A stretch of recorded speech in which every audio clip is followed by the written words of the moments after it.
They're naturals. Yeah. Oh, wait, never mind. We got Marth out here. We got the Morph out here. Ooh, Marth and Sora. Ooh, I like the Sora. Different dynamic for sure. Talk to me. Doubles? No way. I don't know how. That might be too much for you, even. Yeah, that might be a little bit. I don't know how I feel about that one. I guess we're in there. Double Sora it is. We got the double Sora. We're about to walk away. All right, let's see. Oh, we started town. All right. You know what? Actually, I know what the idea is. They just don't want to be on the floor. So now they're gonna be trying to deal with Shu and catch it, and you know, playing catch the balloon. These two kids who can fly with their hopes and dreams are gonna play catch the balloon. And especially, I'm pretty sure Bang is just going to be having an, oh my god. I was going to say they might not have to fear edge guarding too much since one hit isn't going to be a huge danger for Sora, but Sora does have the flaws of his recovery angles are very easy to catch.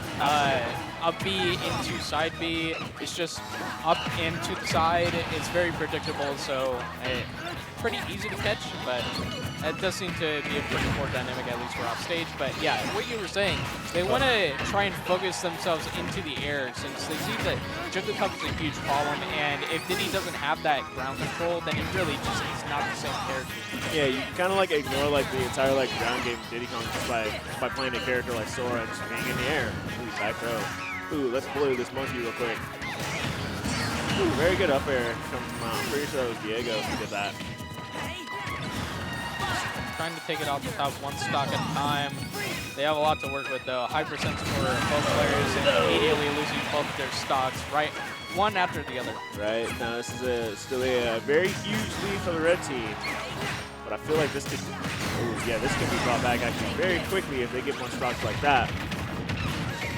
There have been so many shield breaks from Shu across both the sets I've seen this Puff. It's been happening so often. Keep blocking that pound, man. Yeah. You gotta parry that thing. You cannot block it. You get your shield broken. Ooh. Good counter coming up from Seba. Reset him back up high to then bait him into like a very high pound. Good up smash there to close out that second stock. And now it's like it's already looking way better after a very early stock on that S smash. So. Absolutely. And again, like this is exactly what I was talking about. Like they're kind of just playing like in the air. The banana's not really that like a threat anymore, and they're able to like fight Shu in the area that he wants to be in, which is the air now. Yeah, sure. So this is definitely the strat they're going for. It's like, well, we are not trying to deal with Puff, just swinging all here aerials. Nobody wants to be on the floor to fight Diddy Kong. So we can honestly just ignore one whole like character mechanic entirely and then contest the other when we have like, I would say maybe the better air game. Yeah, 100% sure. It's just like, well, the higher jumps and the sword also that Puff would have to deal with. I mean, just a team dynamic here. It seems they've at least practiced a little bit, or they just know each other so well, where Diego and Seba are playing around their moves so exceptionally well. They understand the startup for their moves so incredibly to just Sonic Blade right out of danger from their own spells to hit each other. Like, they just know their range. Oh my goodness. That's OD. Oh my goodness. Seba is going to be gone now. This is where things can get a little bit nasty. If they get rid of Shu right now, stop. Yeah, two swords against a Diddy is going to be looking pretty rough. Yeah. This is definitely where Diddy does not want to be. However, that back air is going to go ahead and get rid of Diego, and now Seba on his lonesome. Now, however, again, he can get rid of Shu pretty quickly. At 109%, that's a back air and Puff is gone. That's an up air and Puff is gone. Yeah, we're already seeing that Seba is still trying. Oh, man. It happened again. That's the one thing. Again, you cannot be on the floor against Diddy Kong because that's exactly where they want you to be. You're on the floor against Diddy and Shu's in the air, you're going to die if you get grabbed. I at least enjoyed the initial game plan that Seba was trying to play for in that 1v2. Just immediately ignore the Diddy since that was what they were trying to do the entire time. Just play against the Puff primarily, but Shu was being so strong defensively. Playing that very evasive Puff just air camp game that Sora has to double jump to try and reach, and then he's forced to land somewhere where Diddy is just going to punish with a easy grab. Get that nice up throw rest confirm that we've seen so many times already. First game going to Shu and Bang here to see what the counter pick ideas for Diego and Seba are going to be coming up here. And Double Sora will be returning because, again, it worked pretty well, but we're going to go ahead and run it to PS2 this time. I don't know, maybe they weren't 100% comfortable with down. Who knows? But I'm just going to go ahead and just run the usual PS2. See how we do this time. It's a little bit of a, in terms of percent lead, the blue team is currently winning. However, that can definitely be changed with the incorrect neutral decisions. Oh my god.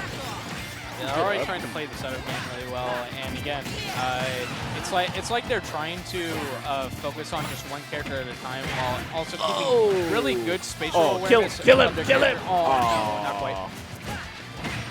No chance to take that resting pop out. And unfortunate. That actually could have been a pretty big lead that the blue team could have used early on. Good down there. Oh, however, not good enough. It's gonna get Seba killed, in fact. Now this is the part where they gotta be careful. Ooh, good up smash. Ooh, actually able to punish that down smash on whip there. Very good. Using that extra hit lag off of that down smash that Bang did to get that up smash punish. And now even stocks, at least in Diego, is still 121% on their first stock, so still looking pretty good here. It's the slow lead you want to be able to build up for the second game. Absolutely. You're going to hold on to it. Good punish coming out from shooting that up B. Oh no, don't die. Oh, he held in. Why would you do such a thing?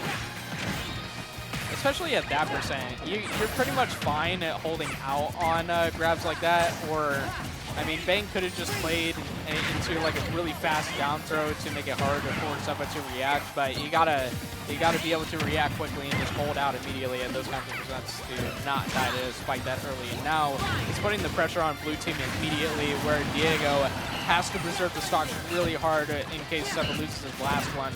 Else it'll be a real quick share stock and immediately bring it down to red team favor.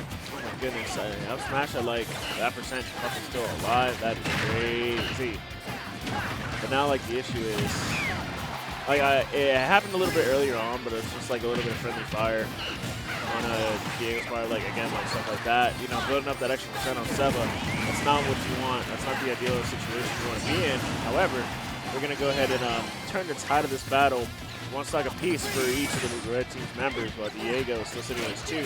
However, Seba looks like he's on his way out the door.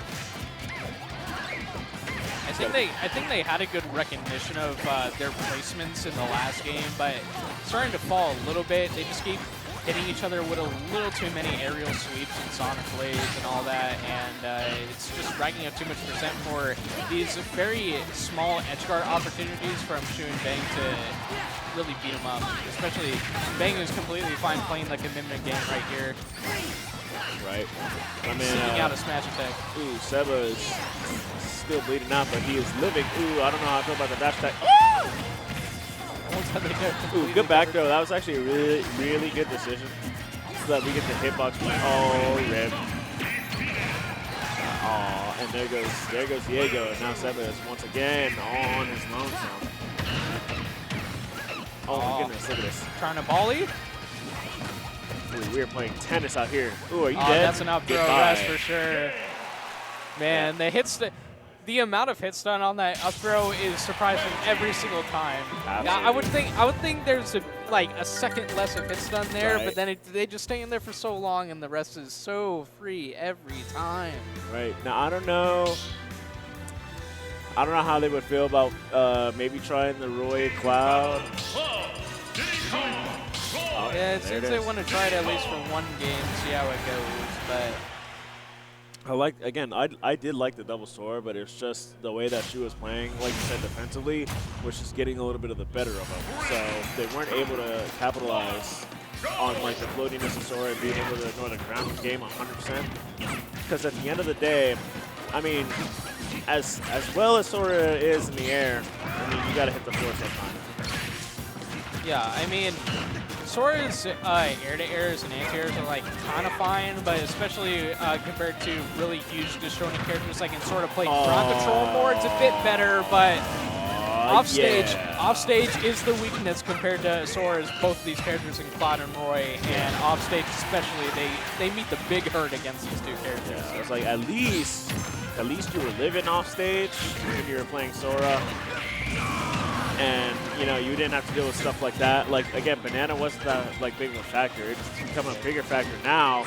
And then on top of that now, you just get, like, you know, wall of pain away. Seba out of absolutely nowhere. It has not even been a minute in this entire game, and he is now on his last stop. This is looking no bueno for the blue team. It's looking extremely sour. I mean, I'm sure Shu is just looking for one more bridge away from just feeling so good about this, especially not reacting to the throw there from Bang. Yeah. Just DIing in on down throw again for a very easy spike, and last stock for both of them. It's looking like closed curtains here. Yeah, honestly, pack it up, gentlemen. This may or may not be a wrap unless we can, you know, you got Sakura on speed dial, and he's got a miracle for you.